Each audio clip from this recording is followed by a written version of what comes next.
let's bring in our first guest for tonight is, of course, Maria Ressa, the CEO and the executive editor of Rappler. And of course, Maria, the newly convicted journalist. I never thought. You know what I mean? It's like there must be Really? firsts. How No, does Well, it really, yeah. feel to be really, Maria. I mean, convicted criminally? I'll, no, but I'll take that as opening, Maria. Really, you never Oy, Robin, expected? I wala. mean, or in all honesty, was this a surprise at all? Not a surprise. I mean, I was Mm, preparing for the worst case scenario because you have to, right? In the situation mm, that we're in with everything that's happened. Uh, but still appalling, you know. mm, And when we quickly skimmed the verdict, very anger inducing, and of course we walked right in and talked to the press after that. It's expected in that sense, yes. But now, you know what the trolls were saying in 2016. Not she's not a journalist; she's a criminal. Well, it took 4 years later, but the justice system now actually echoed this kind of insidious attack on social media, and it's mm, weakened press freedom. I mean, mm, imagine, look at that, right? We were in court today at a time when we're debating whether or not the lockdown should be put in place again. I This was fast, and we seem to be a test case for a lot of things. So, what can you say, right? mm, Okay, mm, Maria, before we proceed with the principles that I know you hold dear, can we just ask you a few basic questions about how you forwarded your defense in court? A basic question would be this: uh, why did you not allow yourself and Mr. Santos to stand as witnesses? So I'll speak on my behalf, right? Because I Mm. think in something like that, you should talk to Ted, because this is ultimately also our lawyer, Ted, Yeah. his decision. But imagine this case was filed 1 month after the government tried to shut down Rappler. We had Right. our license to operate revoked. And then this case happened. And then that same month, Pia Ranada was banned from the palace. And then we had a slew of cases in 2018, 11 in total Mm. in 1 year, right? So at that point, one of the things I realized was that every time I participated in some kind of government hearing, Mm. my words were being used against us. mm, Anything, like you say yellow, and it would be turned upside down, and it's a new case. You Mm. know, mm, our tax evasion cases, there was actually there wasn't any work done. And again, I can't go into so much detail because obviously these things are still they're sub judice. I spent 2019, 90% of my time was going in and out. Of course, there were weeks I would go to 4 different courtrooms in a mm, week. mm, So for me, aside from the fact that I actually had nothing to do with this article because uh, I I run the business, I run tech, I run maybe Mm. I set the strategic goal, but Gloria, our team runs one runs Yes. Rappler. So I knew nothing about the story, and that was part of the defense. And what's so interesting to me is how the judge decided without really even asking, or the judge decided that my title was actually yeah, a A clever ruse. ruse. Yes. a Yeah, ruse. Yeah. Right. I mean, I actually want to know. I mean, well, anyway, let me not go there, you know.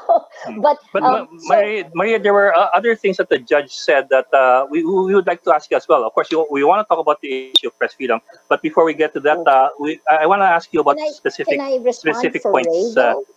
Can I I'm ask? sorry. Can I tell you about Ray? You asked me Okay. about Ray and why he Yeah. Go didn't ahead. Yes. testify. Mm, Yes. Yes. So Why? Why was in that? order to bring this case to court, the law can't be cybercrime law can't be retroactive. In fact, the NBI lawyer actually threw that out for the first time, and then Initially, a week. yes. Yes, right. But in order to do it, what they actually did was come up with this novel idea of continuous publication, Yes. and then Republication. Yes. republication. And that Yes. was essentially a Rappler saw a typo error, so changed one letter in one word. And then Mhm. the court, to bring it to court, Right. then they said that, well, you republish this 2 years later. We pointed out that there was still a TRO on this law that we supposedly violated, but that didn't make a difference. It's nowhere in the verdict, I think. So Ray was no longer with Rappler at that time. He wasn't involved in a supposed republication. So why should he testify? But surely And he could have been subpoenaed. And I too faced a libel case when we were together in ABS. I'm not in ABS anymore, but I'm still being subpoenaed for it. So but this is yeah. different. Again, the context of it, right? Every time I spoke or anything that wasn't material, there was a fishing expedition all the time. And that was the context of 2018. And that's why you can't take the cyber libel case on its own. Because in the full context of that, the fishing expedition was on all fronts. It was almost like when President Duterte attacked Rappler at the State of the Nation address. A week later, I got the first subpoena, and then it was open season. It was, attack Rappler, and it's legal. Weaponize the law against them. And I think the end goal truly was to arrest me. And they did in 2019, right? I was arrested twice in a 5-week period and detained once. The first arrest for this case, the cyber libel case, it was incredible. They came to the office at near 5 p.m. so that I couldn't go to court to post bail normally. But I knew at that point that there should be a night court that I can post bail in. But they made I know, but Maria, Yeah, but wait. it's the same old tactics, diba? I mean, I think we all have our libel cases. We all know to expect it on a Friday, and so on. But going to Ed's point, we do want to talk about the principles. We do want to talk about the context here. I agree with you. I think it's unavoidable. Beyond the legal arguments, there's no way you can avoid talking about the context of President Duterte having it in for Rappler. But let's actually, get to for the case. media, Yeah, I but would just say, on, right? but on the case first, if you don't Case mind, itself, I do yeah. want. I mean, in fairness to the case, with regards to William King, their argument and government's argument right now is he's a private individual. He's a businessman. There were defamatory elements there. I mean, the story basically said he was linked to drugs, to human trafficking, murder, and so on. Granting of fake And visa. the judge makes a point about questioning about whether or not Raptor treated him fairly, specifically supposedly depriving him of his right to air his side and to have a clarificatory story. What's the story there? How was it laid down in the hearings, and what was your response to that allegation that you never gave him his due? Read the story. He did respond, and it's a public interest story about a Supreme Court, the Chief Justice of the Supreme Court, who was under impeachment trials at that point in time, using resources by businessmen. And actually, if you look at it this way, it was more the connection to the Chief Justice of the Supreme Court. That's what the story was about. And Rappler didn't make this up. There was an intelligence report. Aris Rufo has deep sources. There was a group of at least 3 to 4 different people who worked on that piece. And the end goal of that was actually, as it was in 2012, it was the looking for the activities of the former Chief Justice of the Supreme Court. Let's talk about.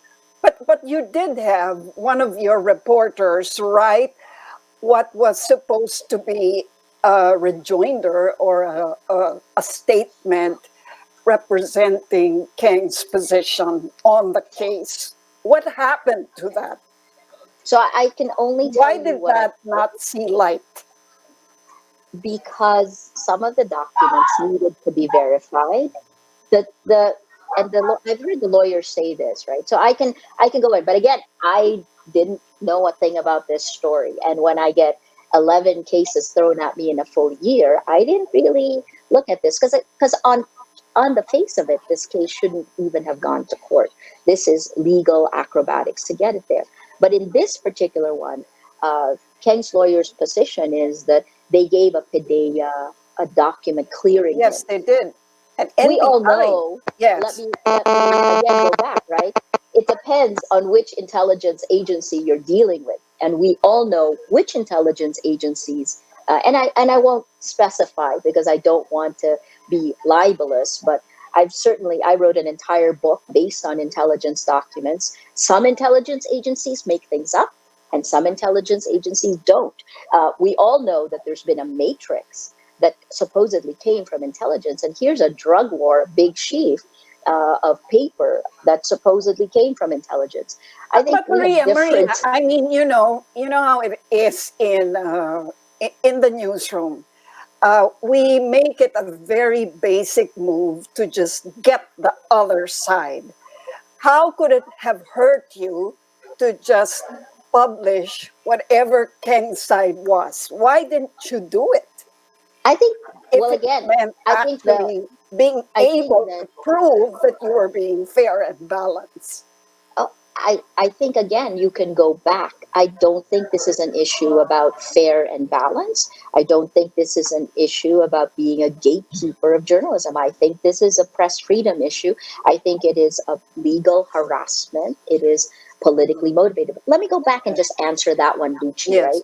Uh, the it isn't as clear cut as it's made to be. You can look at the full records of the court, and I can send them to you.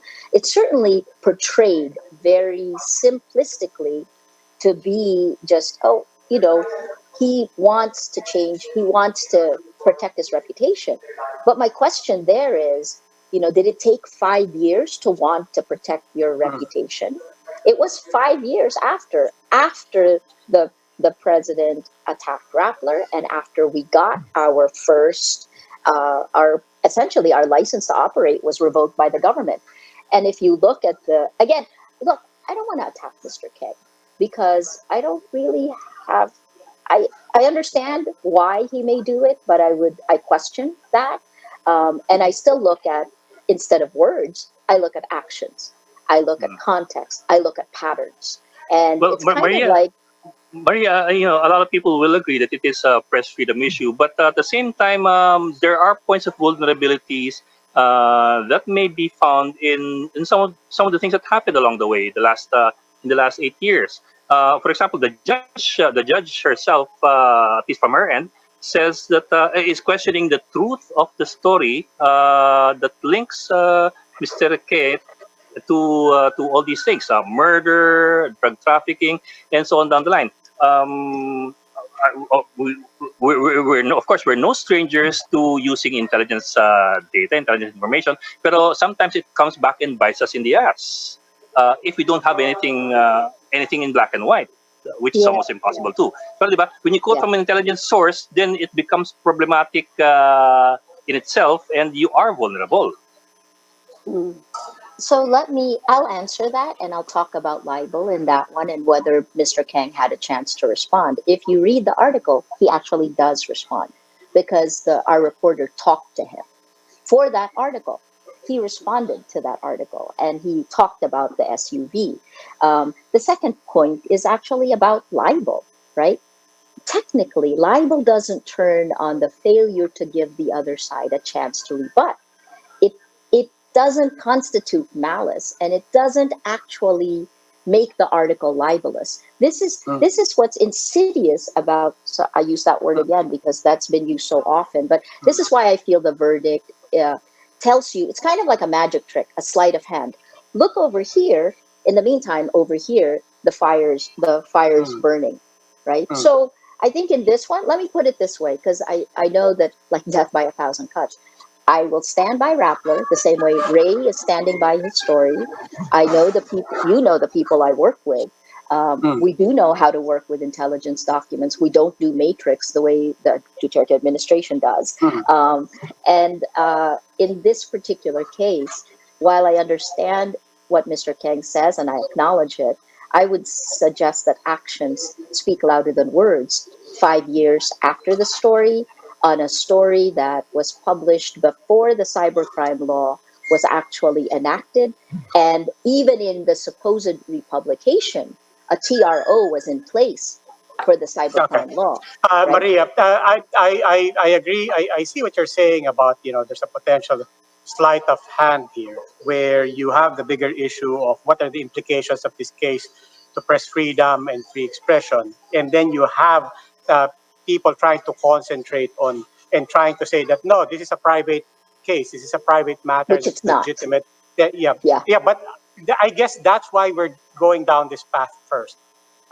I want you to make it clear um, how you make how you make that argument that this is not about a private case. How do you because But people, as Ed individual, you said, mean? people will look at this and it's very easy to grasp the private interests of Mr. King.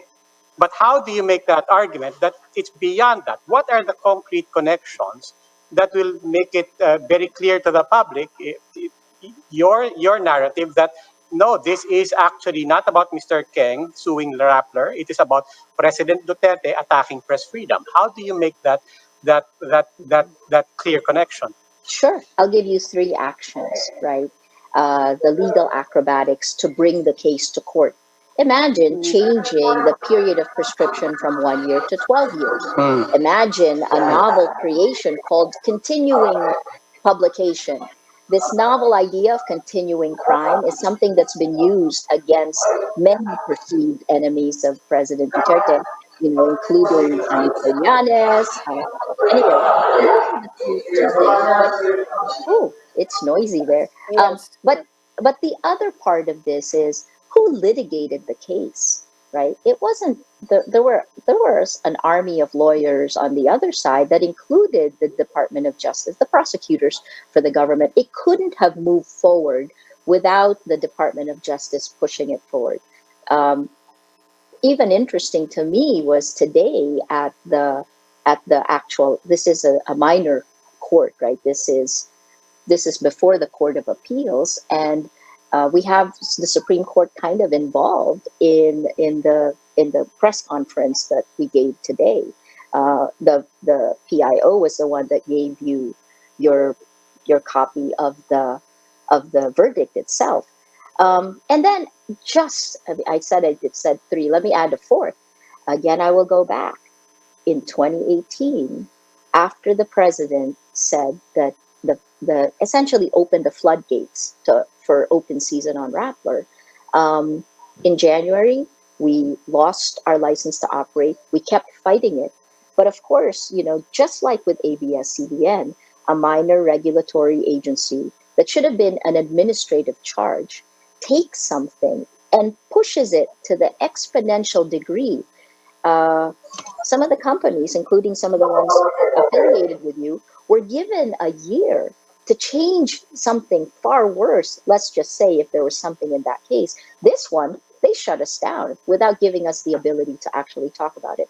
This is the way I feel about this case again. Find a plausible reason, a narrative that can work, and then bring down the gavel, bring down the hammer. I can go to jail for 6 years for this typo. And then you look at some of the things that were quoted in the verdict. Tulfo wasn't jailed, he wasn't convicted, he was fined, right? So there's definitely special treatment. Yeah, I'm really yeah. tired of the I wanted special to. treatment. Yeah, I'm glad you brought that up. I wanted to ask Maria, were you surprised? I mean, the Supreme Court in a circular series of 2008 actually has that guidance that acknowledging that libel is a criminal offense in the Philippines at the same time acknowledging the harm it does to press freedom and free expression. The Supreme Court since 2008 has given guidance to the lower courts to basically ignore the option of imprisonment and just use the penalties, the fees, the fines, and so on. Were you surprised, along with your counsel, that basically there was no mention of that guidance and the court basically ignored the guidance of the Supreme Court on this? I think the court ignored a lot of things, and that is part of the reason that we're adamant that we will appeal it. And I thought that the judge in this case was professional, but at the same time, when I look at the verdict, um, there's so much in this that I think sets a bad precedent. It codifies abuses, deep cuts to press freedom, and turns it into a law. This court doesn't have the ability to do that. So this is part of the reason I think we'll take it up. But I'm not a lawyer, right? But the Yeah. same way that the judge is not a journalist, and I think it's Yeah, but- also really funny. Well, I think it's really funny that she basically said the journalist's testimony. Our head of investigatives is Chai Hapilenya. She said it was, non sequitur. She didn't. She bypassed it the same way that she called my title a clever ruse. That Yeah. I But- could but- actually. But Sorry, Maria, go ahead. in the end, the judge, the DOJ, including even your critics, will go back to pointing to the fact that back to the question of whether or not Keng was really under surveillance for drugs, for human trafficking, whether he was really involved in murder. So it will in the end have to go back to, unfortunately, whether or not the story was written as it should have been written. Yes. From your perspective, could it have been written better and more carefully if you, at least in hindsight, were proper protocols taken with respect to publishing the story? I Kasi think at the time, in the end, the judge and Keng and lots of other people will say, totoo ba o hindi? Yes. Sa huli, I think dun at the- babagsak look, yan eh. I think at the time it was written, the story was 100% accurate. And again, as a public interest story, I also found it interesting that the judge placed less, on a journalistic issue, she placed less emphasis on the journalist's responses. And again, like small things, you can see it in the verdict. Having said that, there are deep issues that are legal that need to be addressed, and it also seemed to show a lack of understanding between, what actually is the role of a free press and where are those lines drawn. Yeah, I do want to get to that, Maria. I have to go, guys, because I have a 9 o'clock, and that's why they're zinging, and that's why they're zinging. I'm supposed to. It'll be 5 or 6 minutes, but I think I'm at the top of the hour somewhere else. I could come back to you, but then I have a 9:20, and then I have a 9:40. So, can I just say, please, all of the questions you have, I think that, again, we can nitpick an issue, but this is very similar to the PBR case. The PBR case makes it seem like there's a justification that there is foreign ownership. That's not the case. You look at the reality. Rappler's, the founders of Rappler have both economic and editorial control. Having said that, this is modus operandi, and you can't look at it without that context. I can take apart with you guys, since you are news heads, we can take apart everything that we did. We'll stand by what we've done. But death by a thousand cuts, by misdirection, we've been through this before. I hope you also look through that and then look at the way this decision will impact not just journalists, but our democracy. Okay, maraming salamat, Mariresa, at Thank you. ingat Thank parate. you. Sige, maraming salamat, guys. Nice to see you again. Good to see you. Okay.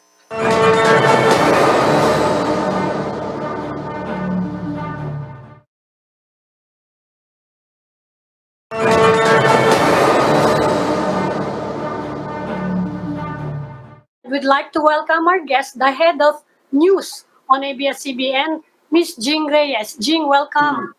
Another chief. Hello. Yes. News chief. Yes, that's chief. Welcome, chief, Oo nga. to the chiefs. Hello. Oo nga. Siguro, you give us muna, you're in the office right now. Kumusta ang mood dyan ngayon? Well, we've seen that there are protests, there are people crying. Ano Was, mood ngayon tonight? Yeah, it was very emotional today. Highly charged atmosphere in the newsroom. It felt weird because when I entered the newsroom at 10 this morning, there were media people already inside, and you know that we're not used to that, right? We hate being the center of attention ourselves, but I guess that could be helped today. So when were monitoring the developments in the House of Representatives, as expected, people were shocked and couldn't hide their emotions. There were tears. Um, there was bawling, in fact, wailing. Uh, Napakasakit. Alam mo, masakit. You're showing these images and I can't help but tear up because um, ang hirap eh. It's been a long journey. It's been quite a battle for us. And seeing it culminate in something like this is just unbearable for someone who's in charge of all of these people. I'm sure you can relate to my state right now. So itong nangyari ngayong araw, ako alam ko na eh. Nauna ko nang malaman. I wasn't telling a lot of people. I was only discussing it as we were planning the coverage and the treatment and how to line up the stories, etc., etc. Like how you do it in every major coverage, right? But I couldn't tell the people running TV Patrol that this is how it's going to go. I mean, I couldn't really tell everyone, Mm. and that was really. Jing, may significance ba yung t-shirt mo? It says the newsroom. Yeah, remember that show?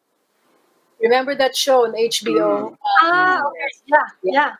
Oh, Yeah, souvenir no, yan.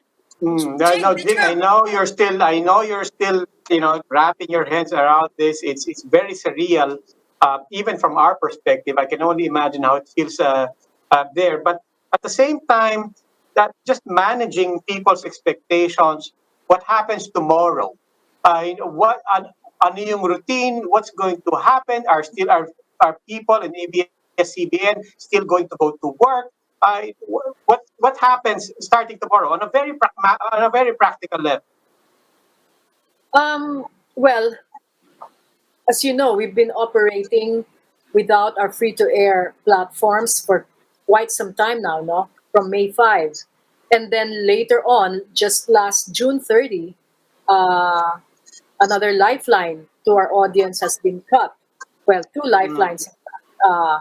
The TVP, no? The TV Plus, which is free, and the Sky Direct, which involves about 1.5 million subscribers. Hmm. So we've been operating like we were during the COVID-19 period. So medyo nag-scale down na kami, and I'm sure you did as well because of the pandemic, right? But when the GCQ was implemented, a lot more people were able to come to work and cover news outside. However, with this new development and considering the statement before of our president and CEO about possible layoffs, we're bracing ourselves. That's the reality. We are bracing ourselves. Tomorrow, people will still come to work, Robbie. Our operations continue, but we would have to implement changes beginning next week and beginning next month. That much is very clear. It's very clear. And I told my team that we have to brace ourselves for some more bad news because we cannot sustain our operations the way we are right now, the way things are right now. We have to make adjustments, obviously. Jing, could you, earlier we were talking about how we, in the beginning, actually did not expect that it would actually come this far, no? Where a rejection of the franchise has been given. Can you just look back with us now as to how it was, or how early on did you sense that the franchise could be in serious danger of not being renewed? Well, I have to qualify first that this is just my personal view, my personal observation, okay? This is not in any way reflective of management or ownership.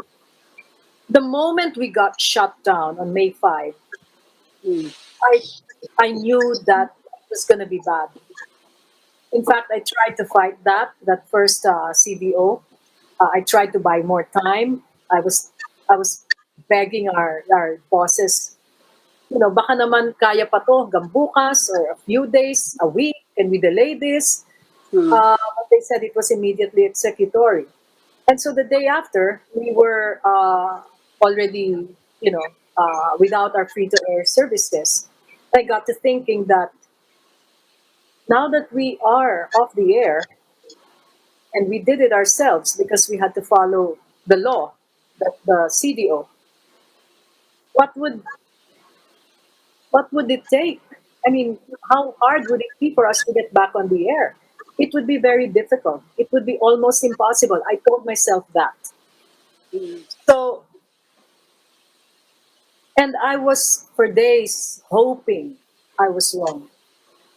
But as a newsman, hindi ba meron kang sense meron kang parang instinctive na sa atin na kung nangyari ito, so this happened, and we know that they just allowed the franchise to expire, right? I mean, we were stunned by that, and perhaps the pandemic was, we were disrupted by the pandemic. We were focused on the pandemic. Yeah. We were spending too much on PPEs, on making sure that our people are safe and that they remain healthy, especially those who come to work. And so that was totally not naman totally, but it was not occupying our waking hours. Yes, yes. The idea that the franchise might expire and blah blah blah, but because we were told, the NTC promised, committed to the House and the Senate that they would That's give right. the authority, and so Yes. no one thought that in the middle of this crisis of COVID-19, an agency of the government would shut us down and Yeah. cut one major information source from the public. Yeah, I mean, but Jane, let me get to that. No? I mean, when you talk about the government agencies, the regulators, and regulators start coming to the hearings one by one, and the SEC says they're in compliance. The BIR says malinis ang taxes. The Department of Justice says citizenship is not a question here, and so on. As they come forward with all of these testimonies, seeming which you would think backs up your case. Did you allow yourself a little confidence? Did you allow yourself to think na Oh. may pag-asa tayo? Yeah. Alam mo, wala kaming panahon na mag-isip nun. That is the truth. We were never kampante. Hmm. It was one challenging day after another in terms of the hearings for us in the news, and as part of management, ramdam ko na everything was about preparation for for the hearings, and wala akong nakitang panahon. I never saw or felt at any time that we were letting our guard down or that we were being too confident. Robbie, that's the truth. It was mahirap humarap sa ganon eh. And my colleagues, props to them. They are not used to being in the public eye. Hmm. Tayo lang naman ang medyo may karanasan dyan. Yung mga finance officers namin or HR heads, these guys are hardworking, dedicated people who stayed behind the scenes. Even our CEO. Well, Congressman Marcoleta said that he sensed that there was a sense of entitlement among those who had been in the hearing. I want to know how you react to that. I don't know where he got that impression. Uh, you saw for yourselves how our executives, how our representatives, including myself, handled ourselves, conducted ourselves during those 12 days. Hindi naman siguro natin masasabi na mukha kaming nagyabang doon or arrogante kami doon. Yes. I don't know where he got or how he got that impression, but no, we were intimidated. The truth is, we were intimidated. We were, uh, no one wanted to go through that, right?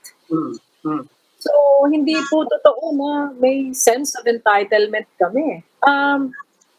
I think our president set the tone very well in the beginning that, we are here to justify and to explain why our network is deserving of a new or a renewal of the franchise. Spoke very plainly, very humbly. Yung i-follow up ko lang yan, you're saying you were intimidated during the hearing. You will continue your coverage, di ba? Meron kayong out to continue serving the Filipino people. You will continue covering the news. Meron bang chilling effect? Because I was listening to presidential spokesman Harry Roque earlier this afternoon. Sabi niya, wala naman chilling effect yan sa Philippine mass media kasi ang core business ng ABS-CBN is entertainment, not news. How do you react to that? Well, that has always been a point of disagreement between media people, between journalists, and people in government, right? I mean, we say our freedom of expression, our press freedom is being impacted by this, and they deny it. I mean, ganyan talaga, siguro, di ba? Pero the truth is this. Since we were shut down, there's been a chilling effect on our journalists, on our entire news organization. I have reporters asking me whether they should cover this certain story, whether their interview should be used because natatakot sila or nakakabahan sila baka maka-apekto sa franchise or baka makasama sa makasama para sa kumpanya when it was rather in the process of securing the franchise. So we felt it already. And there were also instances when, and we reported this in our programs, when our reporters, our news teams were barred from entering certain places or restricted from having access to certain events because some people thought you were shut down and you no longer have business covering when you're already closed. May ganong impression. While I wouldn't really believe, I won't attribute that to malice, but sometimes yung plain ignorance lang nakakaano rin di ba? Nakakasama din, and there are also chat groups, with certain beats where our journalists are excluded. Nangyayari na Really? po, so hindi mo alam kung temporary, and then of course you argue your case, and then they assure us in the case of the checkpoint restrictions in the past, that was during the first several days of the shutdown. Nagsabi naman sa amin, to be fair, the PNP leadership and the DILG assured us that they gave no orders to people on the ground to stop us from covering. And I really appreciated the leadership for doing that for us. However, there's also no guarantee that won't happen again, especially now. This is such Jing, I wanted, I wanted to ask more about the chilling effect that this will have. For a long time, as we said, the Damocles sword that was hanging over your heads was, in fact, the question of whether or not you were going to get your franchise. And you don't have to say it. We'll say it for you. You know, that will have a chilling effect habang nag-a-apply ka. That's a reality. Ngayong wala na yon, it becomes an academic question. Diba? Wala nang pinaglalaban na franchise. Kinay na. In the meantime, you continue your competition with your platform, however limited or whatever potential there is, you still consider your, that's no longer subject to a franchise. And so on the one hand, the Damocles sword is no longer there.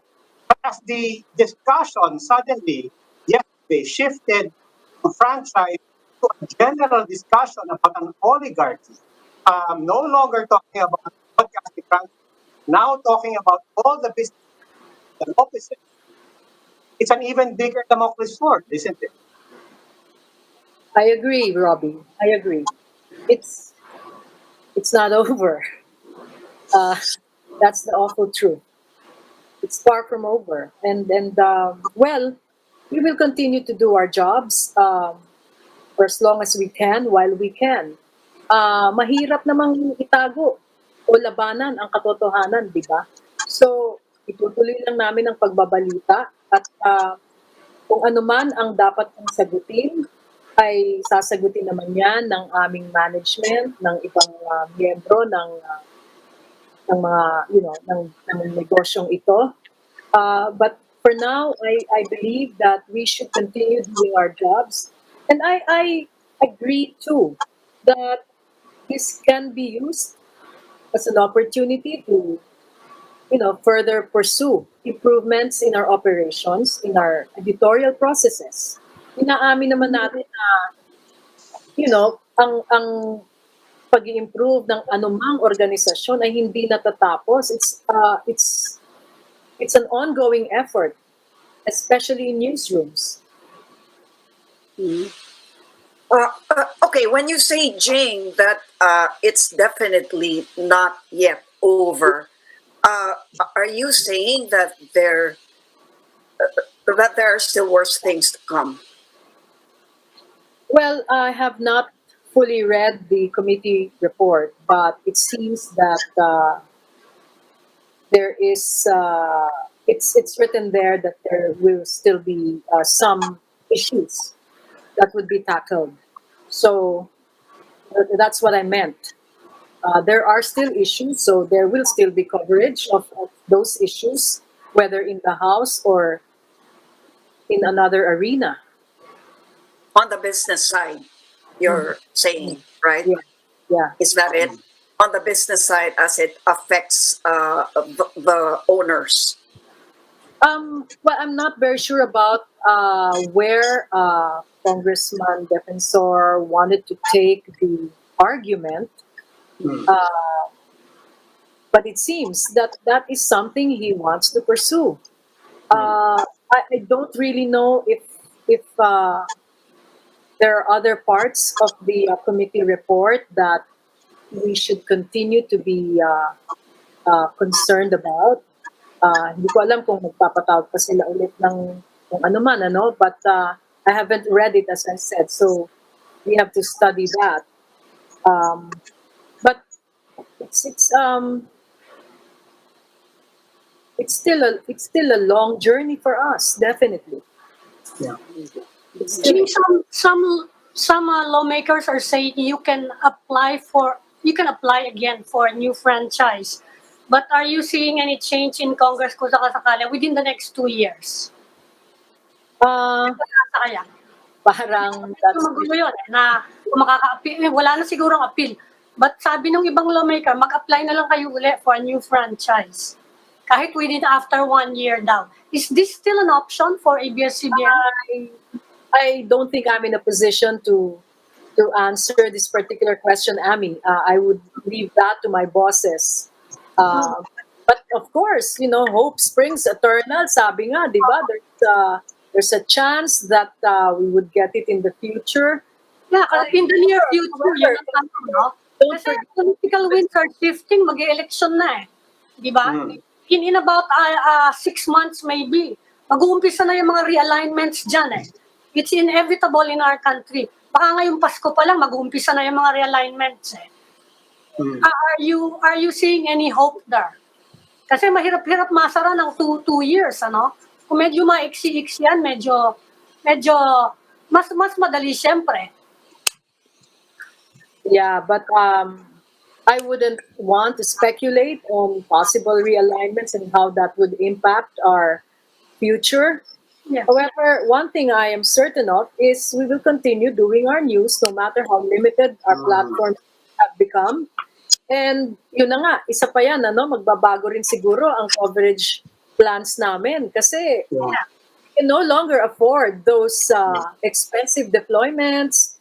Ngayon nga, yung pinagdarasal ko na wag sanang magkaroon ng malaking kalamidad dahil mahihirapan kami sa deployment at pagdadala ng balita sa iba't ibang lugar.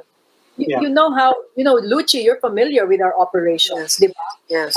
Ang aming mga probinsya ay apektado din.